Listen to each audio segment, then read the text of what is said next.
या दोस्त पीपल, क्या हाल चाल है तुम लोगों के। Welcome to Tanuja this side. I hope तुम लोगों की साइड पे भी बारिश हो गई है। गर्मी ने थोड़ा प्रकोप अपना कम किया है एंड आई होप कि you all are having a good day, good life. नई नई चीज़ें सीख रहे हो, नई चीज़ों पे काम कर रहे हो and you are working on yourself. I hope that थोड़ा एक्सरसाइज वगैरह भी करो, अच्छी रहती है सेहत, थोड़ा सही हो जाती है सेहत। So I hope you are doing all of that. नहीं कर रहे हो तो कर लो यार, मतलब everything is important in life. और there is one thing that अभी मैंने रिसेंटली सुनी पढ़ी है and will go into machine learning और वो सब ज्ञान की बातें। But before that what I have learned is, अब मैं उसे अप्लाई कर पाऊँगी या नहीं कर पाऊँगी तो पता नहीं, बट जब तक how do I put it,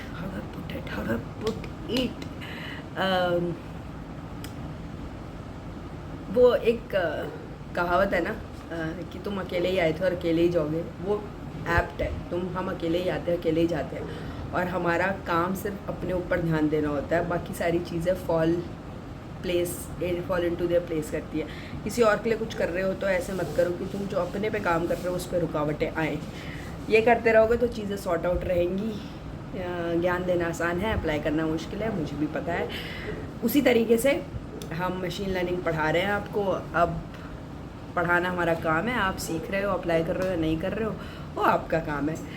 with that feeling of being a नानी एंड दैट, मुझे लग रहा है बुढ़ापा आ गया है ना मुझे। चलो ठीक है, नहीं करते हैं तुम्हारा टाइम वेस्ट। और हम स्टार्ट करते हैं मशीन लर्निंग के बारे में। तो मशीन लर्निंग क्या है, मैं अगर तुम्हें ना एक सिंपल उसमें बताऊं कि मशीन लर्निंग क्या है, तो ऐसे समझ लो कि हमारे पास एक टाइम, अगर मान लो, छोड़ो, मैंने मान लिया तुमने ज़िंदगी में मैथ की किताब नहीं उठाई है, तुम्हें कुछ नहीं पता, तुम्हें बस पता है कि बस मशीन लर्निंग सीखनी है, तो तुम कैसे समझोगे।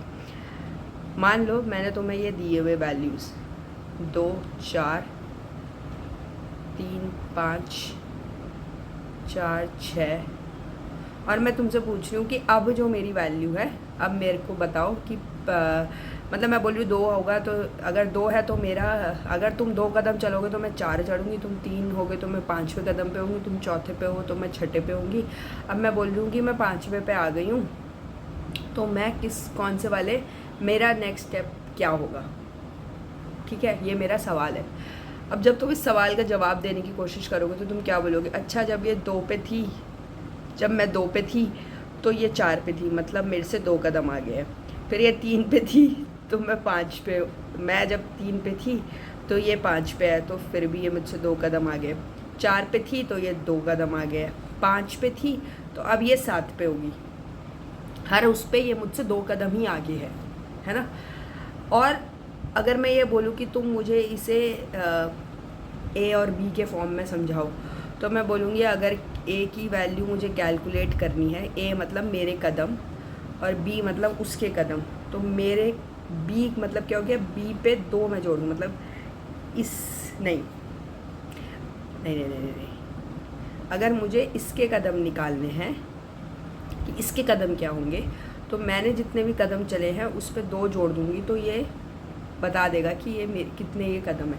ये वही वाले क्वेश्चंस होते हैं जो, जैसे एक बार हम नहीं बोलते थे उसकी मतलब अगर तुमने एप्टी वगैरह भी करा होगा तो ये इसकी ग्रैंड मदर इसकी ये है, ये इतने साल की, अब ये इतने साल में कितने की होगी, तो तुम प्रिडिक्ट ही तो कर रहे हो ना। जब वो 25 साल की होगी तो तुम कितने साल के होगे, अभी तुम इतने के हो, अब वो कितने की होगी, तो तुम हर केस में प्रिडिक्शन ही कर रहे हो ना। इस केस में भी तो तुमने प्रिडिक्शन करा, तुमने बोला अच्छा ये 2 4 3 5 4 6 है, तो 5वें पे मैं आऊँगी तो ये 7वें पे ही होगी, मैं प्रिडिक्ट ही कर रही हूँ। तो जो मशीन लर्निंग होती है ना, वो भी एक तरीके से प्रिडिक्शन ही करती है। वो क्या करती है, वो तुम्हारे पुराने डेटा को देखती है, समझती है, उसके बाद वो एक फंक्शन जनरेट करती है, और जब तुम्हारे पास एक नई वैल्यू आती है तुम उस फंक्शन में पास कर देते हो और उससे तुम्हें तुम्हारी वैल्यू पता चल जाती है। इस फंक्शन को मशीन लर्निंग में हम बोलते हैं मॉडल। ठीक है, और मॉडल सिर्फ फंक्शन नहीं होता, उसके आसपास और भी चीज़ें, कोड होता है, पर मेन उसका जो कोर होता है वो ये फंक्शन ही होता है। इसमें जब हम ML के टर्म्स में कहते हैं तो हम बोलते हैं कि ये वैल्यू y है, ये वैल्यू x है, ये वैल्यू मेरी डिपेंडेंट है किस पे, इस वैल्यू पे, और मुझे हमेशा इस डिपेंडेंट वैल्यू की वैल्यू प्रिडिक्ट करनी है और मेरे को इस वाली की वैल्यू पता होगी। तो मशीन लर्निंग जो होता है, मशीन लर्निंग बेसिकली क्या है, अगर तुमसे कोई पूछे एट इट्स कोर वो क्या है, वो तुम्हारा पुराने डेटा को समझ के एक फंक्शन निकाल रहा है जो कि उस डेटा को जनरलाइज कर सके, और जनरलाइज करने के बाद जब तुम पे नया डेटा आ रहा है तुम उस फंक्शन पर डाल रहे हो और तुम अपने डिपेंडेंट वेरिएबल की वैल्यूज़ निकाल रहे हो। फॉर एग्जांपल अब ये डिपेंडेंट वेरिएबल कुछ भी हो सकता है कि अच्छा मेरी आइसक्रीम की सेल अगले महीने कितनी होगी, अच्छा मेरा वेदर फोरकास्ट क्या होगा, जून के 6 जून को क्या फोरकास्ट होगा, तुम फोरकास्ट करके बताओ, सेल्स क्या होंगी, वेदर का फोरकास्ट क्या होगा, या फिर इसके घर में ये सारे फीचर्स हैं, इसकी या इसकी अभी ये हरकत है, जैसे ये सिगरेट पी रहा है या पी रही है, एक्सरसाइज नहीं कर रही है, तो what is the life span of that person. ठीक है, तो मशीन लर्निंग में हम बेसिकली क्या कर रहे हैं, हमें हमारी कुछ फीचर वैल्यूज़ पता है, फ्यूचर नहीं feature values, feature FEATURE feature values पता है, और उन फीचर वैल्यूज़ के बेसिस पे हम डिसाइड कर रहे हैं कि इसको हम कहाँ पे लेबल करेंगे या ये हमारे कहाँ पे जाके पहुँचेगी। तो ये तो एक तरीका हो गया प्रिडिक्शन का। अब मान लो मैं ये बोलूँ कि मेरे पास बहुत सारा डेटा है, अब मुझे तुम ये बताओ कि ये जो जीव जंतु है इसको मैं बर्ड मानूँ या इसको मैं एनिमल मानूँ या मैं इसको ह्यूमन मानूँ, मैं कौन सी क्लास में डालूँ। तो वो एक तरीके की मशीन लर्निंग हो गई जिसमें तुम क्लासीफाई करना उसको प्रिडिक्ट कर रहे हो। ठीक है, तो ये एक तरीके की मशीन लर्निंग हो गई। अब हो सकता है तुम्हारी नंबर ऑफ़ क्लासेस 2 हो सकता है ज़्यादा हो सकता है कि तुम्हें क्लासेस भी ना पता हो, but at its core machine learning क्या है, तुम्हारे पास पास डेटा है, उस डेटा को यूज़ करके तुम एक एल्गोरिदम में पास कर रहे हो और तुम एक मॉडल बनाने की कोशिश कर रहे हो, एक फंक्शन बनाने की कोशिश कर रहे हो। फंक्शन बनाने के बाद तुम नई डेटा उस पर डाल रहे हो और तुम प्रिडिक्शन कर रहे हो। ठीक है, तो लेट्स नाउ गो इनटू जो हमारे माइक्रोसॉफ्ट ने बात करी है। इट सेज कि मशीन लर्निंग 2 चीज़ों का इंटरसेक्शन है, डेटा साइंस और सॉफ्टवेयर इंजीनियरिंग। क्यों है मशीन लर्निंग डेटा साइंस और सॉफ्टवेयर? क्योंकि देखो मशीन लर्निंग इंजीनियर का काम क्या होता है, वो उस फंक्शन को लिखता है या लिखती है, मतलब y = x+2 लिखने का काम मशीन लर्निंग इंजीनियर का है। पर x और y की वैल्यूज़ क्या हैं? अब देखो हमारे केस में तो हमने x को 2 मान लिया, बट यूजुअली x 2 नहीं होता ना। मुझे ये डिसाइड करना है कि अगर मुझे सेल्स प्रिडिक्ट करनी है तो मुझे कौन कौन से कॉलम्स उठाने हैं, कौन कौन सा डेटा चीज़ें पिक करनी है कि मैं y वैल्यू पिक करूँ। वो काम किसका है? वो डेटा साइंटिस्ट का है। ठीक है, उसके बाद मैंने वो फंक्शन तैयार करना, वो मशीन लर्निंग का है। अब जब ये दोनों काम हो गए तो जैसे चैट जीपीटी है, चैट जीपीटी क्या कर रहा है, वो जो वेब एप्लीकेशन है ना, वो क्या कर रहा है, वो उस चैट जीपीटी की उसको कॉल कर रहा है ना, अपने मॉडल को कॉल कर रहा है ना। तो सॉफ्टवेयर इंजीनियर क्या करते हैं, उस मॉडल को यूज़ करके, उसकी API को यूज़ करके फर्दर अपने या तो एप्लीकेशन ऐप में डाल रहे होते हैं या वेबसाइट में डाल रहे होते हैं। वो काम सॉफ्टवेयर इंजीनियर का है। इसीलिए इसने कहा है कि मशीन लर्निंग क्या है, वो 2 डिसिप्लिन्स का इंटरसेक्शन है। मतलब डेटा साइंटिस्ट की भी, अब तुम मॉडल बना दो, चैट जीपीटी बन गया होता, ठीक है, पर चैट जीपीटी तुम यूज़ कैसे करते हैं? तुम्हें कोई तो एप्लीकेशन चाहिए ना, कहीं तो चाहिए ना वो सारी चीज़। अब जैसे उसकी ऐप आ गई है प्ले स्टोर पे, तो वो ऐप किसने बनाई? वो सॉफ्टवेयर इंजीनियर नहीं बनाई, पर वो मॉडल किसने बनाया? वो डेटा साइंटिस्ट और मशीन लर्निंग इंजीनियर ने मिलकर बनाया। तो that is why it is said कि it is a combination of data science and software engineering. अब वो बोलते हैं कि इसकी जो ओरिजिन्स है वो स्टैटिस्टिक्स और मैथमेटिकल मॉडल में होंगे ही यार। मैथमेटिकल मॉडल मतलब तुम्हारा लीनियर अलजेब्रा हो गया, और मैट्रिक्स मतलब linear algebra mainly linear algebra होता है, उस पर उसके कॉन्सेप्ट्स हैं। फिर प्रिडिक्शंस जब तुम कर रहे हो तो यार प्रोबेबिलिटी की ज़रूरत तो पड़ेगी ही ना तुम्हें। और इसमें क्योंकि तुम जहाँ पे क्लासीफाई कर रहे हो वहाँ पे तुम प्रोबेबिलिटी यूज़ कर रहे हो ना कि अच्छा इसके ये फीचर्स है तो हो सकता है ये इंसान है, ये फीचर्स तो हो सकता है ये बर्ड है। It's a kind of a probability, right. और स्टैटिस्टिक्स और कहाँ पे यूज़ होता है मशीन लर्निंग में? जहाँ तुम्हें मीन निकालना है डेटा का। अच्छा अब मान लो फॉर एग्जांपल मेरा एक मॉडल है, मैंने मॉडल ट्रेन कर दिया और मैं बोल लूँ कि अच्छा इसका रिज़ल्ट तो ये आ रहा है, पर मैं एक्सपेक्ट कर रही हूँ कि ये आए रिज़ल्ट, तो इसमें कितना वेरिएंस हो गया है, इसका क्या डिफरेंस है या क्या वेरिएंस है, वो मैं कैसे कैलकुलेट करूँगी? वो मैं मीन मीडियन मोड ही लगाऊँगी या फिर और कोई स्टैटिस्टिकल मेथड अप्लाई करूँगी कि मैं इसकी चीज़ें कैलकुलेट करूँ, या प्रोबेबिलिटी यूज़ करूँगी जब मुझे क्लासीफाई करवाना है, तो प्रोबेबिलिटी भी बहुत है। तो जो मशीन लर्निंग है, जहाँ तुम प्रेडिक्शंस कर रहे हो वहाँ पे तुम किस पे मोस्टली काम कर रहे हो स्टैटिस्टिक्स पे, linear mathematical modelling of data, मतलब मैथमेटिक्स के लीनियर अलजेब्रा वगैरह वाले कॉन्सेप्ट्स यूज़ कर रहे हो। And the goal of machine learning is to predict data which we have also understood कि ठीक है भाई हम प्रिडिक्ट ही तो कर रहे हैं ना उसे। फिर वो बोलता है कि यार मशीन लर्निंग फंक्शन है, ये सब ये सारी कहानियाँ वी हैव अंडरस्टूड राइट, कि वो एक फंक्शन है। फिर उसमें एक्स डेटा जो होता है वो इंडिपेंडेंट होता है ऑब्वियसली, वाई जो है वो डिपेंडेंट है। उसके बाद वी विल कम इनटू, एक बार इसको देख लेते हैं। तो इसमें क्या होता है, हमारे पास एक ट्रेनिंग डेटा पड़ा होता है, जिस डेटा को हम यूज़ करके उस मॉडल को बनाना चाह रहे होते हैं, जिस पे हम वो फंक्शन बनाना चाह रहे होते हैं। तो हम क्या करते हैं, हम उस ट्रेनिंग डेटा को एक एल्गोरिदम पे पास करते हैं। वो एल्गोरिदम हम देखते हैं कि क्या ये सही फंक्शन जनरेट कर रही है या नहीं। अगर वो सही फंक्शन जनरेट कर रही है, ठीक है, जैसे अब एल्गोरिदम्स क्या होते हैं, जैसे लीनियर रिग्रेशन एक एल्गोरिदम है, ठीक है, उसका अपना एक फंक्शन होता है। अब वो जो होता है वो जो लीनियर अलजेब्रा है वो एक कॉन्सेप्ट है, वो एक एल्गोरिदम है, बट क्या तुम अपने डेटा पे एग्जैक्टली उसे वैसे ही अप्लाई करोगे? नहीं, तुम्हारे अपने अलग अलग पैरामीटर्स होंगे। तुम्हारे हो सकता है कि तुम उसमें सिर्फ लीनियर रिग्रेशन ना यूज़ करो, तुम लीनियर रिग्रेशन के साथ कुछ और भी यूज़ करने की कोशिश करो। तो तुम एक एल्गोरिदम चूज़ करते हो और तुम उसके बेसिस पे एक फंक्शन पे आते हो कि मेरे डेटा पे ये फंक्शन एप्लीकेबल है। जैसे y = x+7 में मैंने लीनियर अलजेब्रा यूज़ किया, बट क्या मैंने जो फंक्शन डिराइव किया वो लीनियर अलजेब्रा के सारे फंक्शंस वैसे ही बनते हैं? नहीं, सारे अलग अलग बनते हैं। तो मैं क्या करती हूँ, मैं ट्रेनिंग डेटा को एल्गोरिदम पे पास करती हूँ और मैं एक मॉडल बनाती हूँ which is basically which is a function मतलब कि मेरा एक जनरलाइज्ड डेटा है, वो जनरलाइज्ड फॉर्म है उस डेटा को एक्सप्लेन करने का। फिर मैं क्या कर रही हूँ, फिर मैं एक नया डेटा डाल रही हूँ और फिर मैं उसको चेक कर रही हूँ। जैसे इसमें एक एग्जाम्पल समझते हैं, ठीक है। जैसे मेरे पास एक डेटा है 2,2, 3,5, 4,6, 5,9, 6,8, 7,9, ठीक है। मैंने क्या करा, इसको डिवाइड कर दिया। मैंने कहा जब मैं मॉडल बनाऊंगी मैं सिर्फ इन तीनों को यूज़ करूँगी। तो जब मैंने मॉडल बनाया, मैंने कहा अच्छा मुझे y की वैल्यू निकालनी है, मतलब इसकी वैल्यू निकालनी है। तो x+2, हर जगह ये x+2 हो रहा है, 4+5 नहीं, इसको 4+6 मानो, ठीक है। हर जगह ये 2 हो रहा है। तो मैंने ये मॉडल अपना फंक्शन जनरेट कर दिया। अब मैंने नया डेटा पास किया इस पर। मैंने बोला अच्छा y की वैल्यू, मेरे हिसाब से इस केस में y की वैल्यू 7 होनी चाहिए। तो ये क्या आंसर गलत है? गलत है। फिर मैंने बोला y की वैल्यू 6 के केस में 2 होनी चाहिए, 8 होनी चाहिए। तो क्या ये आंसर सही है? y की वैल्यू जब x की वैल्यू 7 है तो 9 होनी चाहिए, तो ये सही है। तो मैं क्या बोल रही हूँ कि ये क्या है, अगर मैं इसका परसेंटेज निकालूँ तो मैं बोलूँगी कि ये 95% सही है, कहीं कहीं पे ये गलत है।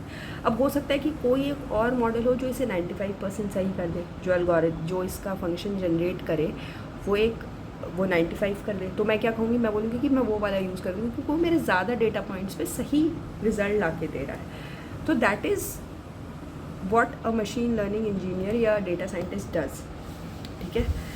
वो मतलब हम जो डेटा साइंटिस्ट होता है वो क्या करता है, वो एक ट्रेनिंग डेटा भी मशीन लर्निंग इंजीनियर को पास करता है और वो उसके हिसाब से डेटा मॉडल बनाते हैं।